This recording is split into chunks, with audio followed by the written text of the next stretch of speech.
첨부 파일에 있던 학습지 1페이지의 핵심 정리부터 우리 남신이주 유동박시봉방 정리 시작해 보겠습니다.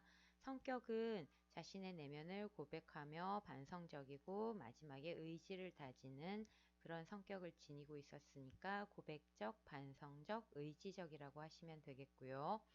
제재는 유랑인의 삶. 요 유랑인의 삶이라는 제재를 바탕으로 주제는 무기력한 자신의 삶을 반성하고요. 새로운 삶에 대해 의지를 다짐하는 내용이었습니다. 무기력한 삶에 대한 반성, 그리고 새로운 삶에 대한 의지, 이렇게 정리하시면 되겠네요. 자, 특징 살펴볼게요. 편지 형식입니다. 편지는 자신의 근황, 요즘 어떻게 지내는지죠. 근황과 그때 뭘 느끼는지 내면을 진솔하게 제시하는 그런 효과가 있고요. 그 다음에 토속적 시어와 방언입니다. 토속적 시어는 얼핏 생각나는 게 이제 뭐 헌사슬간, 그 다음에 북덕불, 디롱배기 이런 거 생각나는데 방언은 저녁 무렵이라는 뜻의 나주손 기억나고요. 그 다음에 바위 섭에 서 있던 갈매나무 할 때 섭은 옆이라는 뜻의 방언이었습니다. 근데 뭐가 토속적인지 방언인지를 구별하는 문제보다는 이런 토속적인 시어와 방언 전반적으로 다 쓰이거든요. 이런 걸 사용하면 향토적 정서를 환기한다. 이렇게 기억하시면 되겠습니다. 세 번째 특징은 우리가 지금 배웠던 남신이주 유동박씨 봉방이 단연시라는 거 제가 했었죠. 단연시인데 행의 구분도 행을 계속 끊어서 쓰는 게 아니라 한 줄로 마치 소설처럼 한 줄로 쭉 써놨단 말이야. 행의 구별도 많이 안 취했어. 그런 걸 뭐라 그러냐면은 산문적 서술 형태라고 합니다. 소설처럼 길게 쓰는 게 산문적 서술 형태. 이 산문적 서술 형태일 때 뭐가 안 좋냐면은 리듬감이 형성되기가 어렵습니다. 그런데 이 시는 산문적 서술 형태지만 계속 끊어 읽을 수 있게 쉼표를 사용했어요. 그래서 쉼표를 사용하면서 거기서 끊어 읽으면서 운율이 형성되도록 했습니다. 그래서 쉼표에 동그라미 쳐놓고 운율에 동그라미 쳐놓읍시다. 4번은 보면 통사 구조를 반복했다 했는데 뭐 갈매나무를 수식할 때도 통사 구조가 반복이 되고요. 앞에도 유사한 통사 어구가 반복이 되는데 그렇게 하면 역시 운율이 형성이 되죠. 근데 3번과 4번, 자 3번과 4번 모두 쉼표를 통해서 운율을 형성하고 통사 구조 반복해서 운율을 형성하는데 둘 다 내재율이 형성이 됩니다. 외형률은요 시조가 가지는 특징이고 자유시, 우리가 배우고 있는 현대시들은 시조가 아닌 경우에는 다 내재율입니다. 계속 반복해서 형성이 되더라도 우리는 이것을 내재율이라고 합니다. 그 다음에 4번에 시상을 전환합니다. 그러나 라는 접속어를 통해서 어조의 변화를 드러내고요. 그걸 통해서 시상을 전환하는데 이걸 통해서 화자의 심리 및 태도의 변화를 드러내고 있고요. 마지막, 자신의 의지를 드러내기 위해서 시적 화자가 선택한 방법은 객관적 상관물을 사용했었습니다. 자, 학습지 두 번째는 작품의 구성인데 작품의 구성은 학습지 읽어보시고요. 그 다음에 시적 화자의 정서 변화가 20에서 23행의 그러나를 중심으로 해가지고 어떻게 바뀌는지도 역시 학습지 읽어보시면 됩니다. 밑줄 친 부분 중심으로 읽어보시면 됩니다. 그 다음 페이지 작품 감상하기도 읽어보시고요. 우리 이번에는 학습지 2페이지에 작품의 내용 정리하기에 괄호 해결하고 갈까요? 작품 내용 정리하기에서 두 번째, 화자가 낮이나 밤이나 나는 나 혼자도 너무 많은 것 같이 생각하면은 자기 자신을 감당하기 어렵다는 한탄과 그런 것들에 대해서 계속 되돌아보며 생각하는 성찰적 태도라고 할 수 있겠고요. 마지막에 무릎을 꿇어보며 라는 것은 반성적 태도였습니다.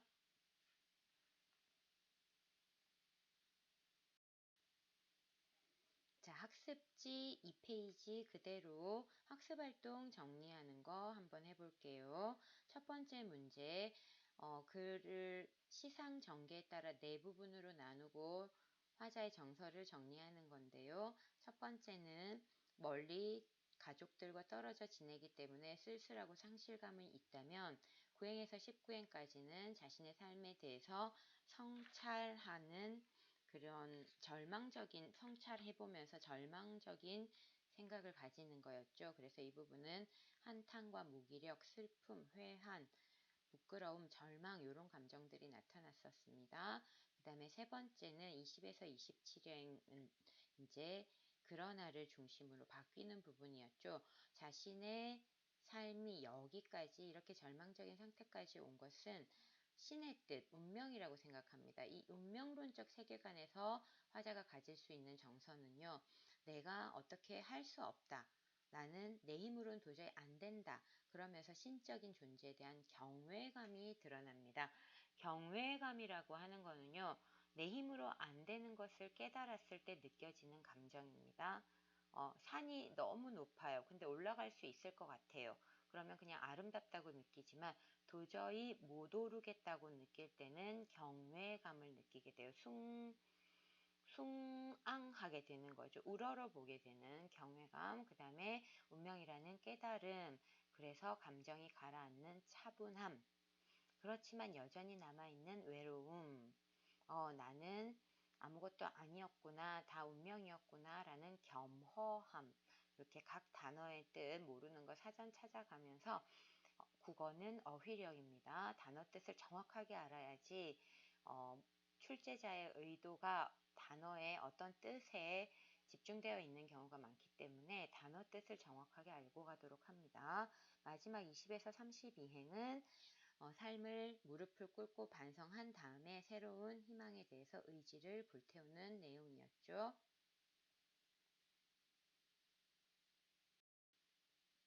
자, 282페이지 학습활동 계속하겠습니다. 학습지로는 3페이지에 해당되고요. 학습지 2페이지 그대로 밑에 우리 지금 그러나를 중심으로 화자의 정서 태도 계속 했던 거니까 답만 쓰고 갑시다. 그러나를 중심으로 안 좋은 마이너스적인 감정들, 이런 마이너스적인 감정들에서 그러나를 중심으로 신의 뜻임을, 운명임을 깨닫고 경건하고 겸허해지면서 새로운 의지와 희망을 다지게 되는 내용이었습니다.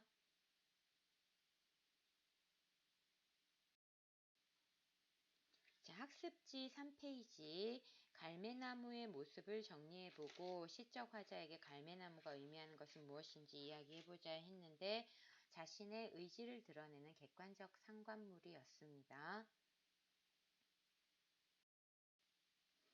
그 다음 학습지 3페이지 4번에 작가가 제목을 이처럼 정한 까닭 했는데 제목 이러면 당연히 제일 중요한 거는 편지입니다. 편지. 자, 이 편지 형식은 화자가 자신의 근황을 또는 자신의 내면을 고백하듯 이야기하는 느낌을 자아낼 수 있고요. 효과는 시적 화자의 내면 의식과 그 다음에 정서를 진솔하게 드러내는 효과가 있다고 앞에서 한번 했었습니다. 넘어가도록 할게요. 학습지 3페이지 마지막 부분은 다음 글을 읽고 이 작품이 지니는 문학사적 가치를 생각해보자 그랬는데 문학사적 가치입니다. 문학사적 가치라고 하는 거는 이 작품을 그냥 쪼개서 보는 게 아니라 전체적인 특징을 살펴보는 건데 여기에서 내세우고 있는 게 토속성이 드러나는 시어입니다. 삿 디롱배기 북덕불처럼 시골스럽다는 뜻이죠. 시골스러운 소재. 그 다음에 나주손 섭처럼 사투리, 방언 이런 걸 사용한 까닭을 더 크게 살펴보자는 의미입니다. 토속적인 정감과 향토적 정서를 드러내는 것은 앞에서 한번 했고요. 이런 모든 시골말 또는 방언, 옛날말, 고어 이런 것들이 전부 다 모국어 잊혀져 가는 것들인 거야. 자, 잊혀져 가는 모국어에 대한 애착을 드러냄으로써 이 시가 1940년대 일제강점기 맨 마지막 이제 광복에 대한 희망도 사라지는 그 사라져가고 있던 그 시기에 왜 하필 백석은 이러한 시를 썼을까? 이렇게 토속적인 시어가 많이 나오는 시를 썼을까가 바로 가장 핵심 포인트입니다. 맨 마지막 우리 민족 고유의 언어를 사용해서 이 시를 읽는 모든 사람에게 우리는 이런 것들을 함께 사용하며 함께 정답게 그 이전 일제강점기 이전의 삶이 얼마나 행복했어요 라는 걸 드러내는 거야. 그래서 우리 다시 한 번 더 그 이전의 삶을 회복할 수 있도록 노력해 봅시다 라는 공동체 의식을 드러내 줍니다. 그래서 이 시가 1940년대 일제강점기가 가장 극에 달했을 때 썼던 거라는 점을 바탕으로 해서 또한 백석이라는 시인은 이런 류의 작품이 많아요. 그래서 엮어읽기에서 하나 하겠지만 우리 백석이라는 시인이 나올 때마다 공동체 의식을 생각하고 있어도 무방하다 라고 할 수 있을 정도로 백석은 공동체 의식을 회복하는 방향을 다양한 방법으로 모색하고 있는데 이 시에서는 모국어에 대한 애착, 우리 민족 고유의 언어를 사용함으로써 공동체 의식을 고양하고 있다고 볼 수 있겠습니다. 그래서 연결되는 내용은 당시 사회문화적 상황 속에서 이 시를 창작한 작가의 의도가 무엇인지입니다.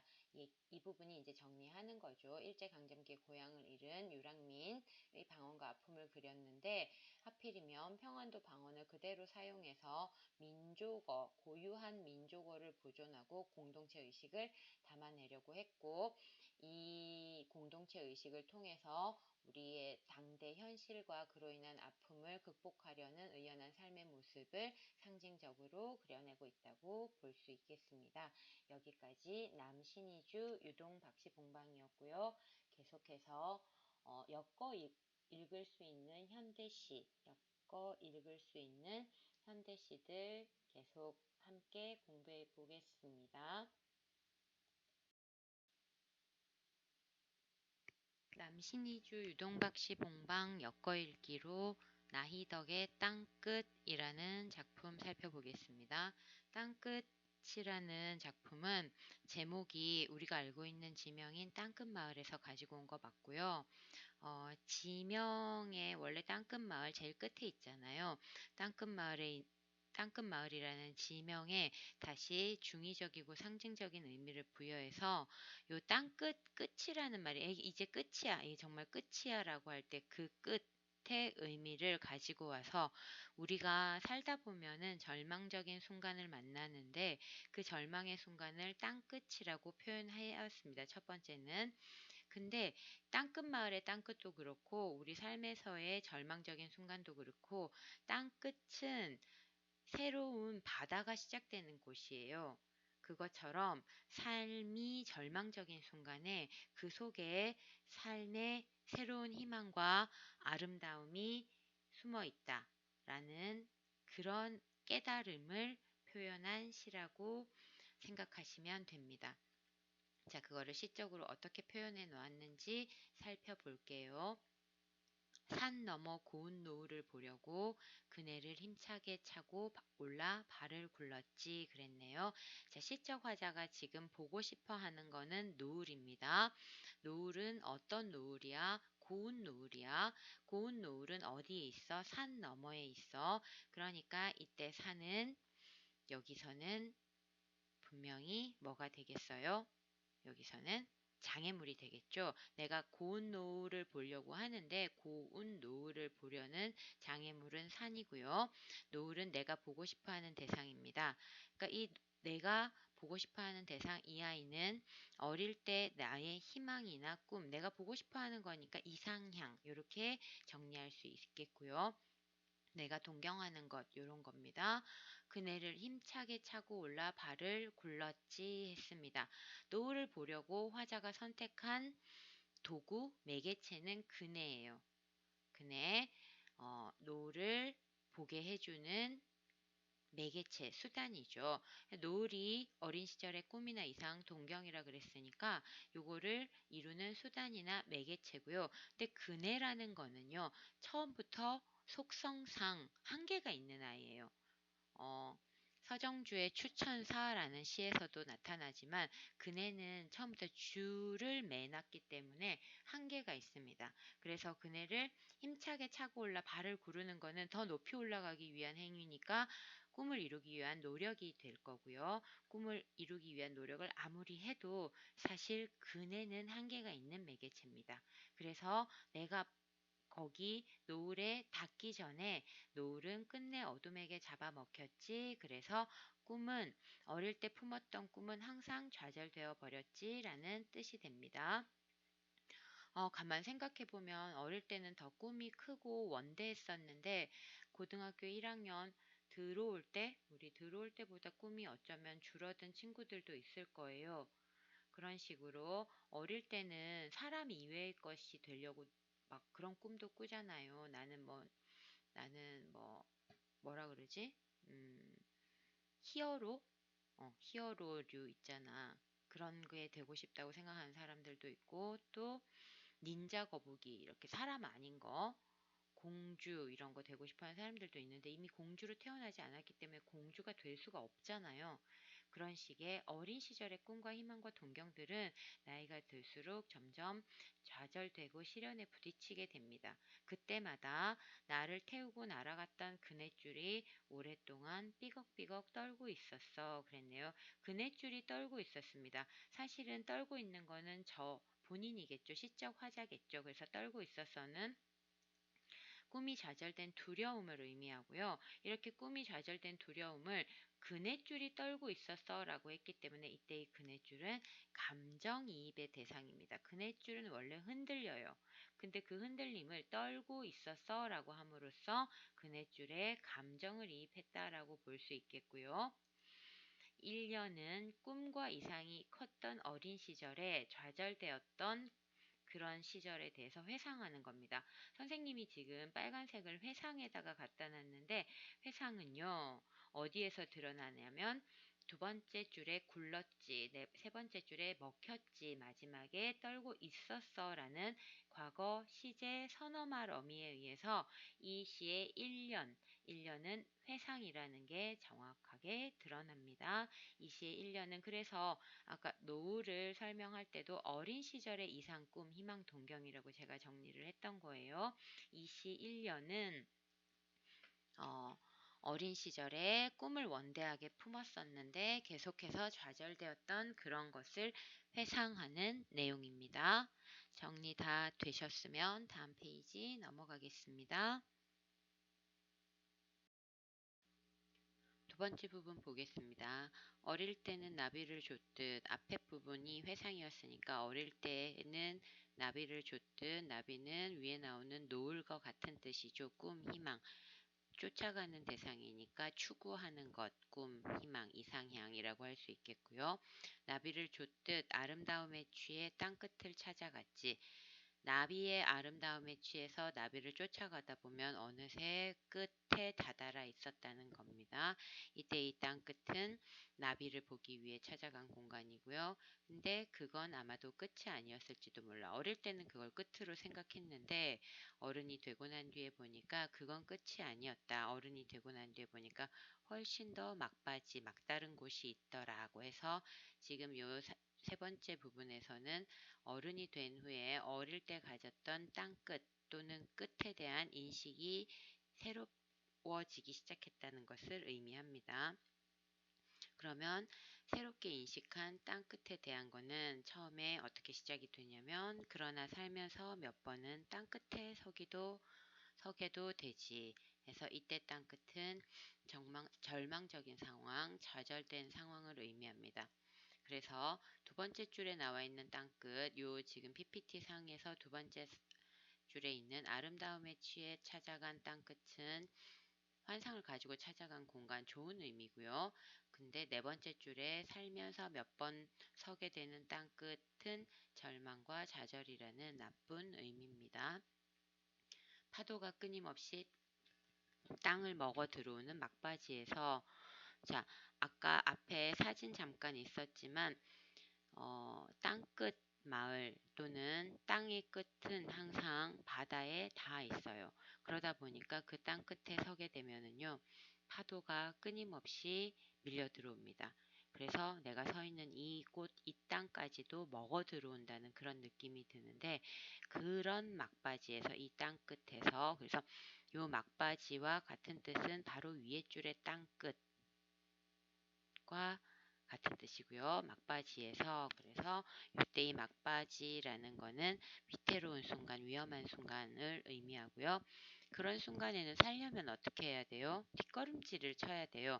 그래서 우리가 흔히 뒷걸음질 이러면은 나쁜 의미로만 생각할 수 있는데, 요 시에서 우리가 살게 되는 절망과 좌절의 끝판왕, 아주 위태로운 상황에서는요, 뒷걸음질을 쳐야 됩니다. 그래야 살 수 있어요. 그러니까 이 뒷걸음질은요, 자, 살기 위한 노력이에요. 살기 위한 행동입니다. 삶에 대한 애착이에요. 삶에 대한 애착, 살기 위한 노력, 때로는 도망가는 것도 또한 이 상황에서는 살기 위한 노력이에요. 그래서 이 연에서는 힘겨운 삶에서 절망과 좌절을 느끼는 그런 것들을 이제 어른이 된 다음에 알게 되었다라는 내용이고요. 그 다음 부분 넘어가도 될까요? 넘어가 보겠습니다. 살기 위해서는 이제 뒷걸음질만이 허락된 것이라고 지금 막바지에서는 그래야만 살 수 있다고 했죠. 파도가 아가리를 쳐들고 달려드는 곳 그랬네요. 파도가 아가리를 쳐들고 달려들어 뒷걸음질을 안 치면 이때는 잡아먹힙니다. 그러니까 매우 위태로운 상황이죠. 근데 이런 매우 위태로운 상황을 파도가 아가리를 쳐들고 달려드는 곳이라고 표현을 했어. 이 위태로운 상황을. 그러면 파도는 원래 생명력이 없는 건데 달려든다고 아가리라고 달려든다고 표현을 했기 때문에 이 부분에서는 중요한 표현 기법도 하나 사용됐네요. 우리 이렇게 필기합시다.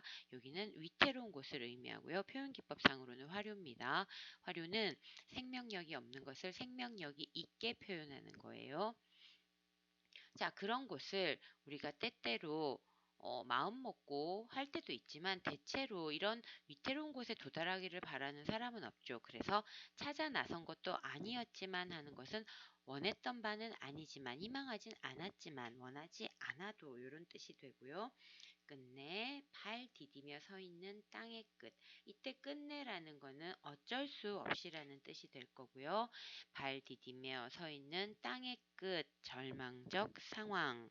요 땅의 끝은 절망적 상황으로서의 상황 인식이 되겠죠. 끝내 우리가 인생을 살다 보면은 정말 어쩔 수 없구나 하는 그런 절망의 순간이 있습니다. 근데 그때 일단 뒷걸음질을 치면서 그렇게 생각하면 돼요. 어떻게? 아, 요 땅의 끝은 정말 절망의 순간 같아도 새로운 바다가 시작되는 곳이라는 거. 새로운 바다, 새로운 상황이 다시 시작되는 곳이라는 거. 그걸 한번 인식해보자라는 게 다음 페이지에 나옵니다. 다음 부분으로 넘어갈게요. 그런데 이상하기도 하지. 자, 그런데부터 시상의 전환이 일어납니다.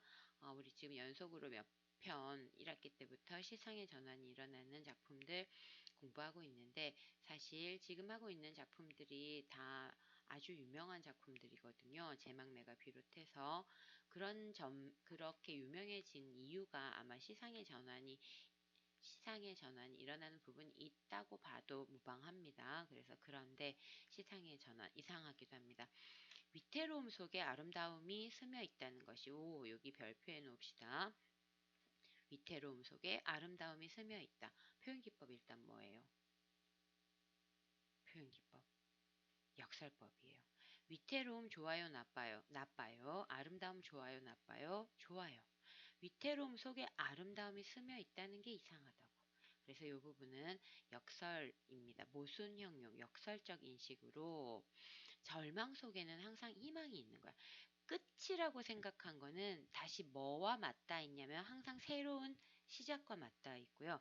절망이라는 건 희망이 1도 없는데 그때 죽지만 않는다면 다시 새로운 0이 됐다라는 거는 그 다음 마이너스는 없어요.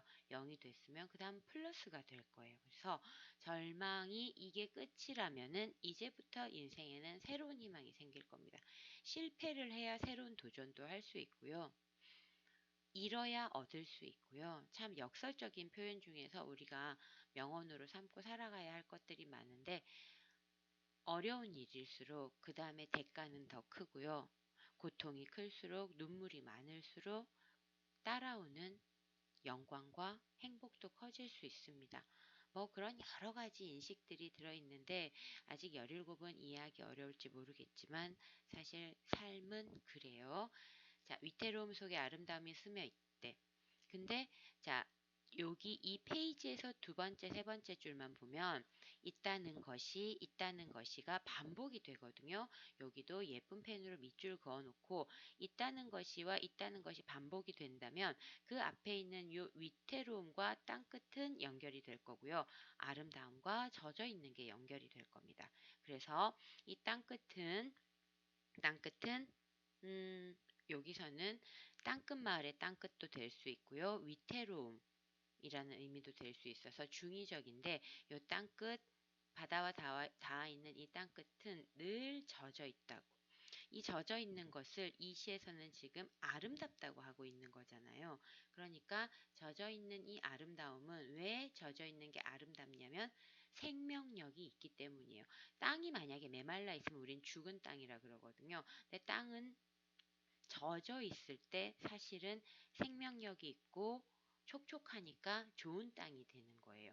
그래서 땅끝은 맨 끝이라서 안 좋을 것 같지만 항상 바다와 접해서 젖어 있어서 그게 더 아름다울 수 있다는 거죠.